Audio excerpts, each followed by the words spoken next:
Congenital Femoral Deficiency, PFFD, for parents, Part 2 of 3, Super Hip and Super Knee Procedures, by the world's most experienced CFD PFFD surgeon. Hi, I'm Dr. Dror Paley. I'm the director of the Paley Institute in West Palm Beach, Florida. You can look us up on paleyinstitute.org. Where we left off in Part 1 was talking about preparatory surgery. Before lengthening, we need to assess the hip and knee for instability, contractures, and deformities. If they are present, then we need to perform surgery to correct these before lengthening. Otherwise, severe complications such as hip and knee dislocations can occur during the lengthening process. This is called preparatory surgery. For example, for hip instability or dysplasia, we use a pelvic osteotomy to get better coverage of the hip to prevent dislocation of the hip out of joint during the lengthening process. In young children, we use a type of pelvic osteotomy called the Dega pelvic osteotomy. In older individuals, we use different types of pelvic osteotomies. In the very severe CFD PFFD deformities, there was really no solution. In the past, these patients were subjected either to amputation or rotationplasty, but really no reconstructive options were available. In 1997, I invented a procedure called the super hip procedure. This operation is designed to completely reconstruct the bony anatomy of the femur, even in the most severe PFFD cases. It also involves rearranging the soft tissue anatomy. Since 1997, I've performed more than 200 super hip procedures. This is definitely one of the most complicated and difficult operative procedures in pediatric orthopedics. Let me give you an example of a very severe CFD PFFD deformity in a 13-year-old boy. He'd never had previous surgery. This is three-dimensionally what it looks like. The femur is folded over about as bent as it can get. And you can see the femoral head and the greater trochanter are bent as far as they go, both in flexion and abduction, and that his greater trochanter is abutting on his pelvis.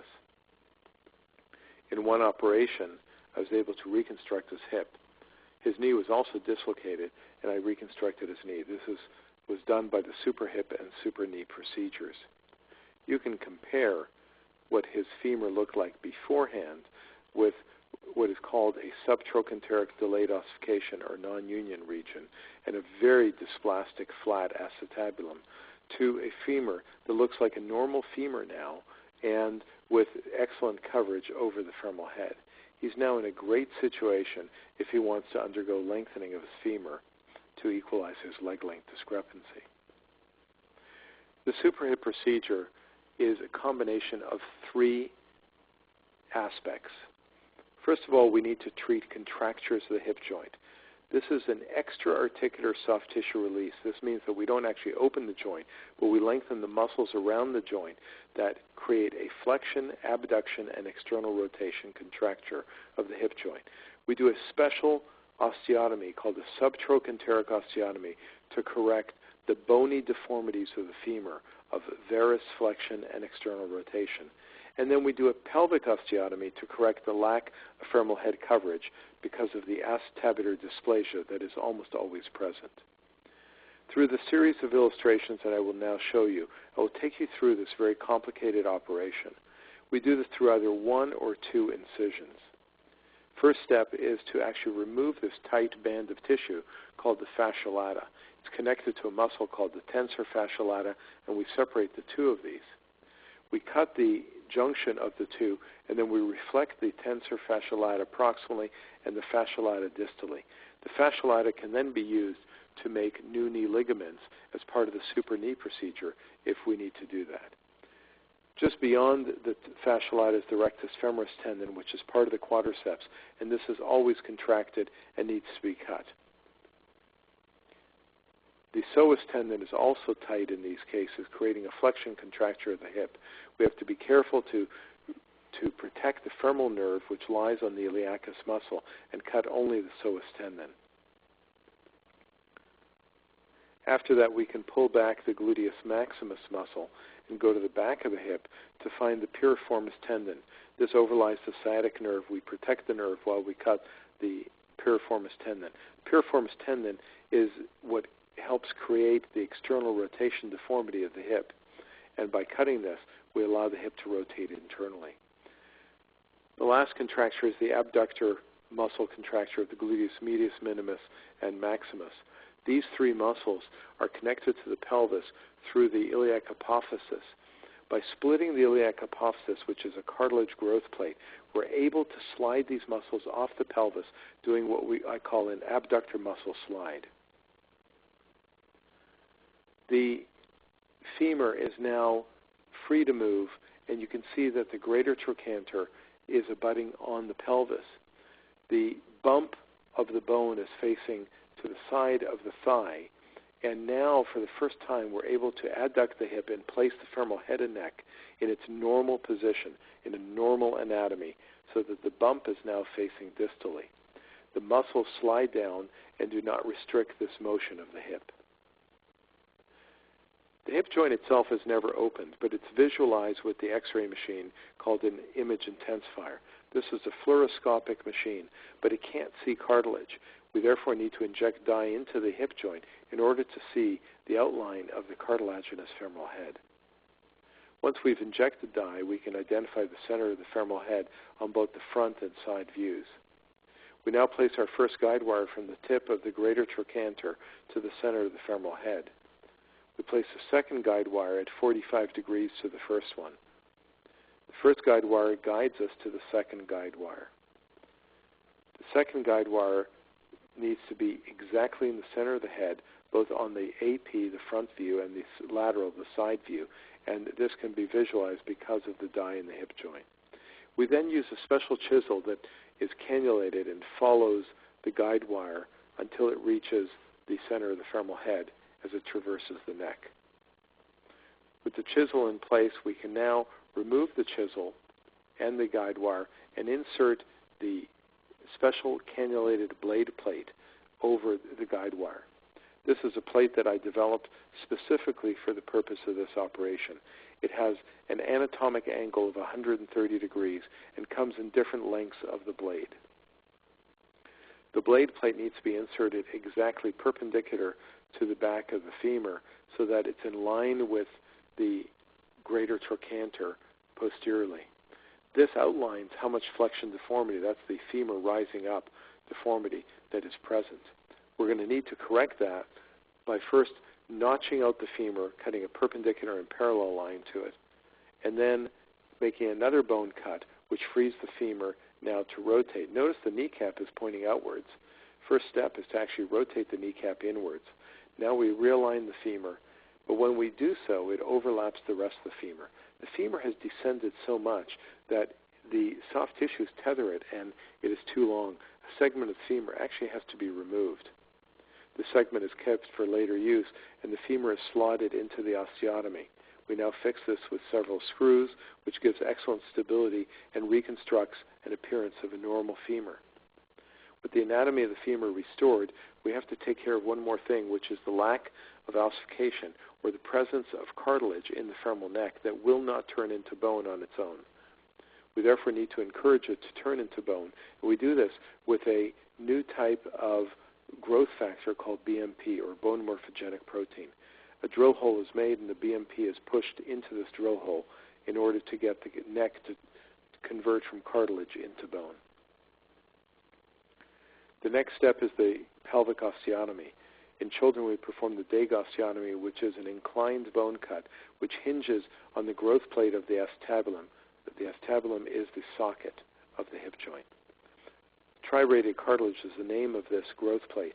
And not only is this cut inclined, but is actually three-dimensionally circular, so that it pivots on this special cartilage of the acetabulum. We wedge this open, and this covers the femoral head. The femoral head is now stable and cannot dislocate during lengthening. The bone graft that was removed from the shortening of the femur is now inserted into this gap. It now supports the roof of the acetabulum. You can see the bone graft in place, and we now remove another segment of bone from the top of the iliac wing. The reason this is done is that we have lengthened the leg by virtue of pulling down the roof of the acetabulum. We have an abduction contracture. In order to pull the muscles back over top the iliac wing, we have to actually shorten the iliac wing. This will grow back when we suture back the apophysis, which has a growth plate attached to it.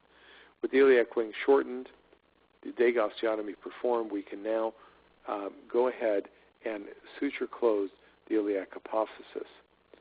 This puts the cartilage of the growth plate of the iliac wing back in place and keeps the tension of the muscles at the appropriate length. It grows the muscles back into full tension after the operation.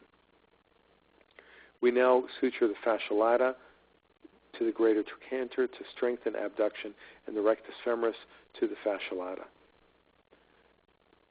This completes the procedure of the hip joint, but leaves us to decide if we need to reconstruct the knee joint.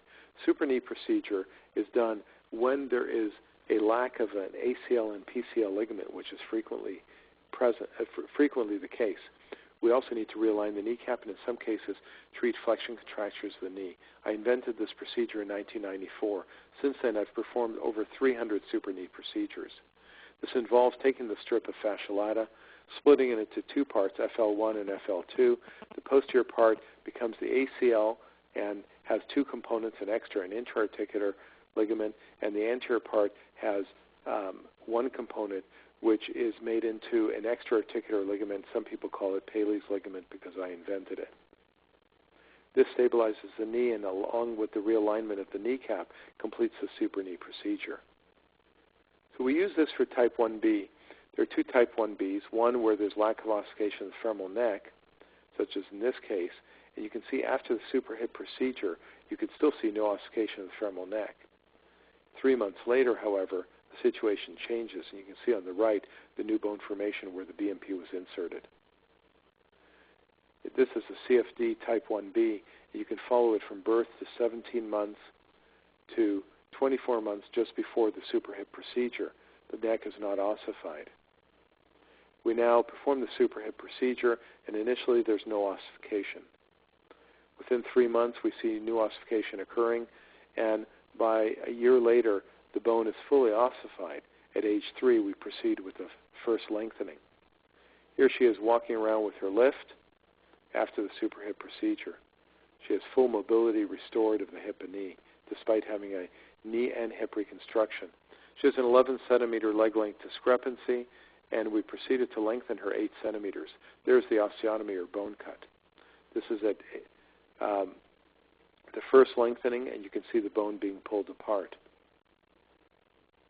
8 centimeters or 3 1/4 inches were achieved, with the leg length discrepancy remaining of 3 centimeters. Here she is with physical therapy. When the bone is healed, fixer can now be removed. A rod is inserted to protect the femur from fracture. And 6 months later, she's returned to full activities and only has a 3 centimeter leg length difference. Another patient with CFD 1B has a subtrochanteric type where there's a severe bend of the femur with a lack of ossification at that bend. This is like the first case I showed you in the older child, but this one is in a 2-year-old. This is a type 1B subtrochanteric type. We perform the supra-hip procedure, and it looks completely like a normal femur when we're done. We now lengthened her 8 centimeters. This case was done back in the 1990s. After the lengthening, you can see a femur looks almost normal at age 6, and then she had subsequent lengthenings after that. Here she is after the first supra-hip procedure and lengthening. This is the end of congenital femoral deficiency for parents, part 2. Please resume the study of congenital femoral deficiency by looking at part 3 of 3, where we'll discuss Paley's types 2, 3, and 4. Thank you for watching. If you have any questions or want to make an appointment at the Paley Institute, please call 561-844-5255 or go to our website, paleyinstitute.org or limblengtheningdoc.org. Thank you.